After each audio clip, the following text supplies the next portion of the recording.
Hello everyone! Welcome back to my channel. So today, ang gagawin natin ay magre-review tayo. So magkakaroon tayo ng first impression review ng Wonder 2 products. So super naging interesado ako sa product na to kasi napanood ko to kina Ann Klutz, It's Judy Time, Anakay. Gusto ko talagang magkaroon ng pangkilay na plakado. So itatry natin ngayon yung Wonder 2 product na Wonder Brow and yung Dual Precision Brush. So, bumili din ako ng Dual Precision Brush. So, disclaimer, hindi po sponsored tong video na to. Talagang pre-nurtures ko sa ayan. Kararating pa lang. Fresh na fresh. So, ngayon natin ito bubuksan. So, ito. So, open muna natin yung package. So, ngayon lang, kasi fresh na fresh. So, super excited ako na dumating na siya. Actually, inaabangan ko siya. Kasi nga, ang dami nagre-rave sa product na to and wala pa akong nakitang bad review about this product. Panahon para tayo mag-try, diba? So, I got 2 boxes here. So, this is the Wonder Brow. Ayan. So, ang kinuha kong shade ay black brown. Pag binuksan natin, so, meron siyang manual. Yung product mismo. Ooh! Ito na siya. And may kasama na rin yung, anyway, yan, spoolie. And then, may isa pang box ang init. Ito yung isa pang in-order. Ito yung Wonder Brow Dual Precision Brush. Ayan siya. Ooh! Sana maganda to. Wala pa kasi akong brush na ganito. I mean, meron dati, pero nawala na siya. Nabili ko tong, for 1,600 pesos. Pricey, yes, pero sana nagagawa niya yung mga claims niya. Kasi feeling ko, pag nagawa niya yung claims, super sulit. And then, etong brush na to ay 400 pesos. Let's get started! So, kinakabahan ako. Oh my God. So, ngayon, wala akong anything on my face. Pimples, except pimples. So, buksan natin. Halos wala siyang scent. Oh my God. Shake muna natin. Meron akong mga nakita. Si Judy, nilagay niya, in-apply niya to directly using yung brush nito mismo. So, yung brush niya ay parang ganyan. Para siyang pang-cute, pang-nail polish yung brush. Hindi ko yung gagawin kasi parang nakakatakot ako. So, ang gagawin ko, ikukuha lang ako ng product dito sa taas. Okay. Tapos, ilagay na natin siya sa... So, mag-start ako dito. First, ganyan i-tay muna natin yung brow, ating kilay. So, next, dito tayo mag-start. Ayan. Oh my God, mabilis pala siyang matuyo. So,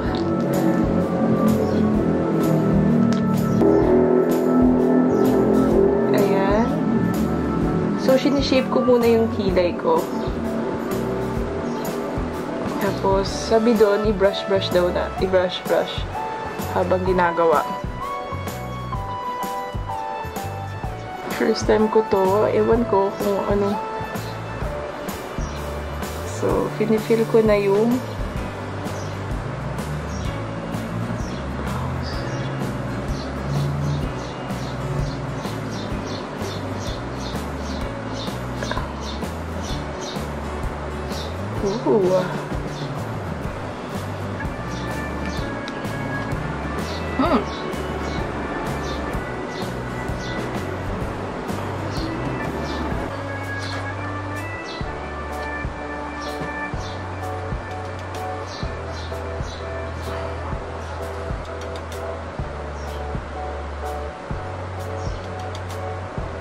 ayan.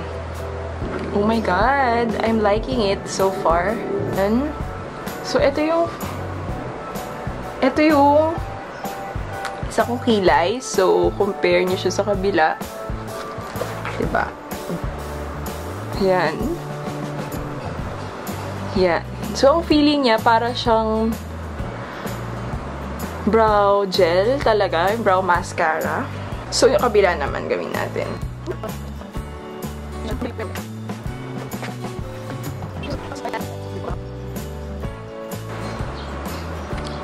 Ayan, yung aking brow so far.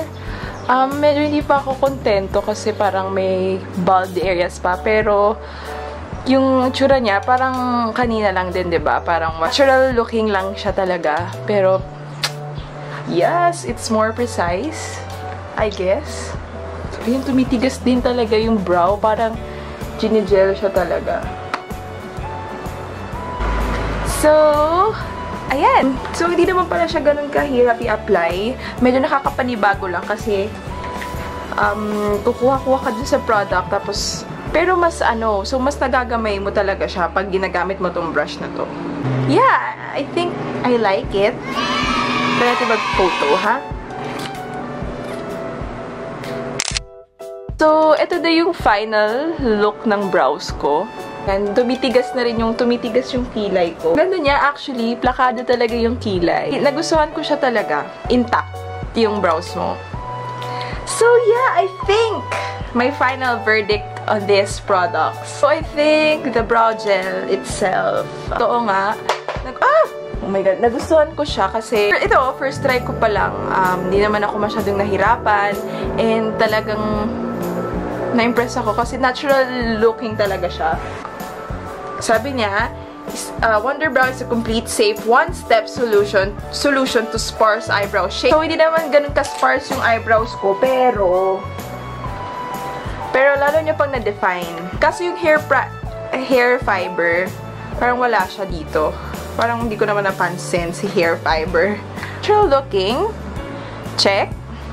Perfectly shaped brows, check.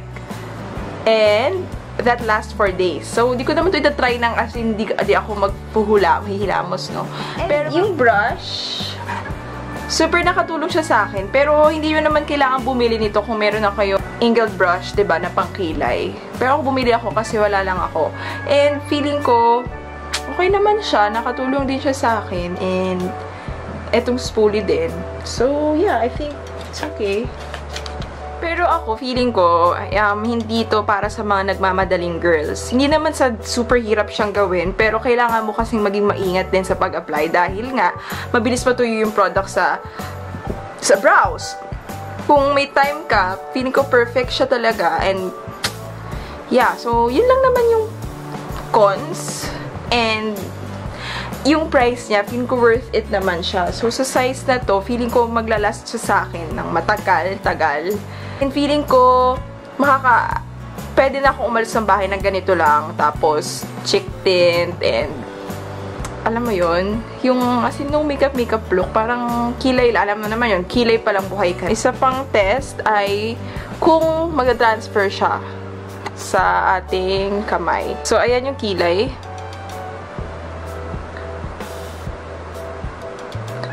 Ayan siya. So, testing natin kung magta-transfer siya.